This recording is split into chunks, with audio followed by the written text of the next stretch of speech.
nagkakagulo na ang taong bayan. So kung sa tingin ng ilan dyan na dapat mag-cooperate ang Pilipinas pag nagkaroon ng warrant of arrest ang ICC at ito ay ipapaserve sa pulis o sa sundalong Pilipino, think again. Talaga pong magkakagulo.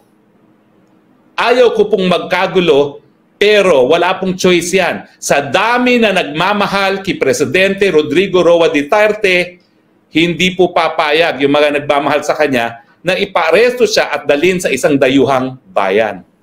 Paulit-ulit na sinasabi rin ni Presidente Duterte, at narinig na niyo yan, mamamatay muna siya bago siya magpapahusga sa mga dayuhan.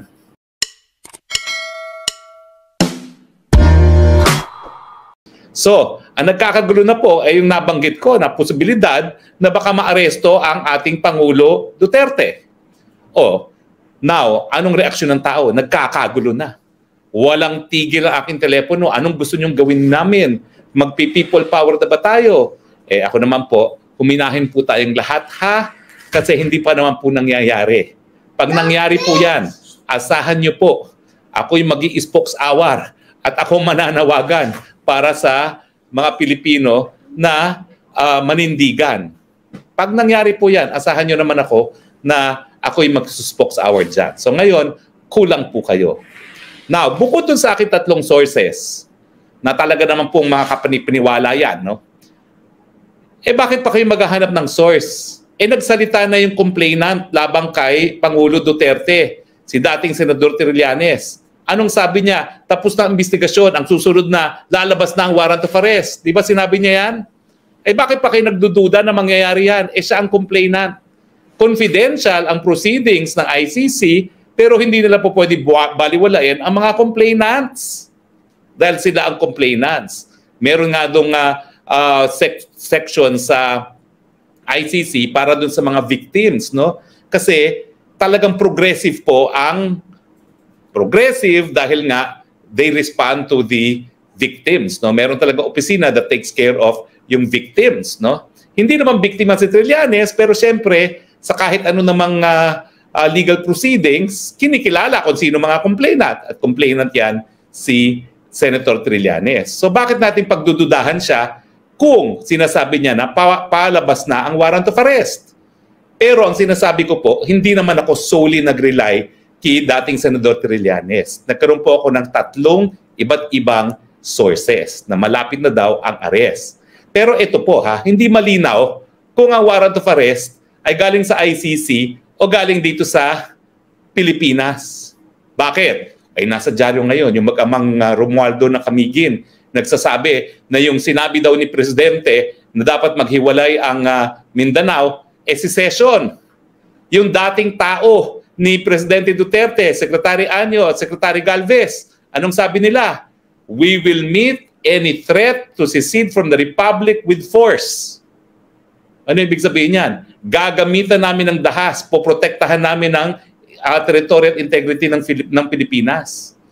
So, yung isang kongresista at dating gobernador nagsasabi, sedition.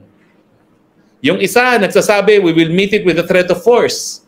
So, ibig sabihin, baka kasuhan nila ang dating presidente ng sedition. At sinabi nga nila, we will not hesitate to use force. Nagtataka pa ba kayo na posible talaga na maaresto ang Presidente Duterte either because of an ICC warrant of arrest or dito sa lokal. Pero yung pag-aresto na lokal, meron din po akong multiple sources na kapanipaniwala din. Ang hindi na lang daw sigurado paano at kung paano masaserve sa kanya. Ako'y nagtataka din kung paano masaserve ang warrant of arrest na lokal na kaso.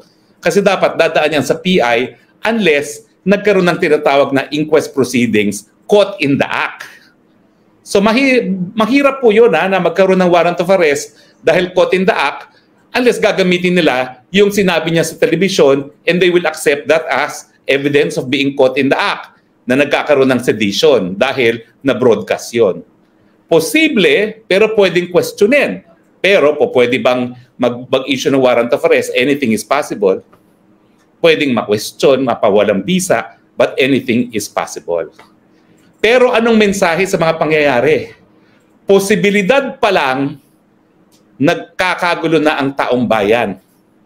So kung sa tingin ng ilan dyan na dapat mag-cooperate ang Pilipinas pag nagkaroon ng warrant of arrest ang ICC at ito ay ipapaserve sa pulis o sa sundalong Pilipino, think again. Talaga pong magkakagulo. Ayaw ko pong magkagulo, pero wala pong choice yan. Sa dami na nagmamahal kay Presidente Rodrigo Roa Duterte, hindi po papayag yung mga nagmamahal sa kanya na iparesto siya at dalhin sa isang dayuhang bayan. Paulit-ulit na sinasabi rin ni Presidente Duterte, at narinig na niyo yan, mamamatay muna siya bago siya magpapahusga sa mga dayuhan. Hindi ba kayo naniniwala dyan? Ako naniniwala ako doon. Dahil tunay na talagang binigyan ng importansya ni Presidente Duterte ang soberenya ng Pilipinas. Na tayo independenteng bansa na. At hindi po pwede na mga krimen na nangyari sa Pilipinas, lilitisin ng mga dayuhan.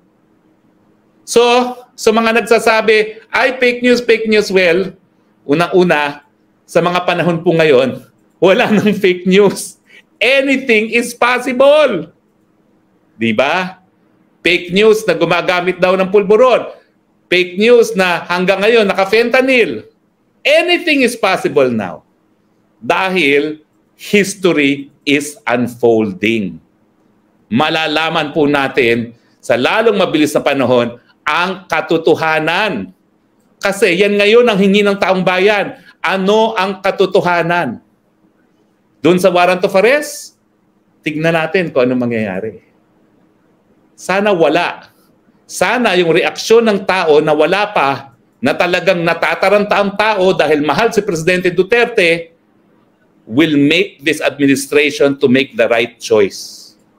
Kung ICC warrant of arrest yan, wala talagang basihan para makipag-cooperate dahil hindi na tayo miyembro ng ICC.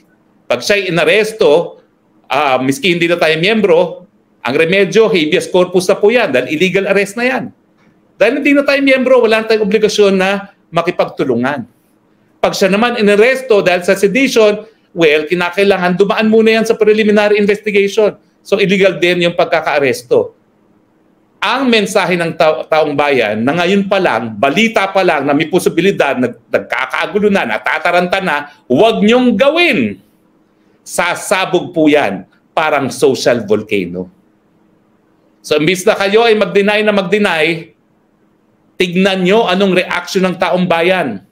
Galit po sila sa mere possibility na maaresto ang dating Presidente Rodrigo Roa Duterte. Whether be it dahil sa ICC o whether be it sa kanyang mga sinasabi. Tama ba ako o mali? Di ba ako yung nagsasabi lang kung anong damdamin ng taong bayan? Huwag niyo pong gawin yan. Puputok tayo na parang pinatubo. That will trigger chaos pag inaresto nyo ang dating Presidente Rodrigo Roa Duterte. Paano huhupa ang tension ngayon sa posible na pagkakaalis o pagpapaaresto kay Presidente Duterte para mawala ang alinlangan na aarestuhin siya dahil sa ICC? Yun po, gumawa po si Presidente BBM ng Memorandum Circular addressed to all executive agencies including DOJ, NBI, PNP, and AFP. Walang makikipagtulungan sa ICC. Nakasulat yan na order. E di huhupa yung possibility na maaresto dahil sa warrant of arrest. Di ba po? Pero habang kasing salita lang at nakokontra ng ibang tao, gaya ng kalihim ng Department of Justice, wala pong maniniwala sa salita. Kasi pinatigil ang pirma, tuloy.